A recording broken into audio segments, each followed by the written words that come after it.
అని ADHD కూడా ఈ మధ్య కాలంలో చాలా మంది పిల్లల్లో ఇది మనం చూస్తున్నాం. పేరెంట్స్ కూడా దీంతోని చాలా సఫర్ అవుతున్నారు అనమాట. అసలు ADHD అంటే ఏంటి? ADHD ఏంటంటే attention deficit hyper activity disorder.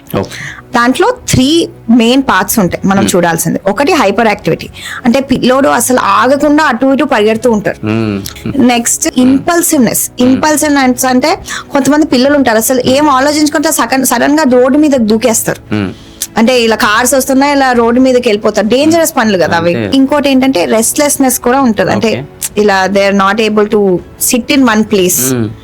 They're not only going around but able to sit in one place and pay attention problem ఉంటుంది. సో ఘోరమైన పరిస్థితి. పేరెంట్స్ అయితే చాలా సఫర్ అవుతారు ఈ డిసార్డర్ వల్ల. సో అది పిల్లల్లో. And what we can do is first diet restrictions ఉంటాయి.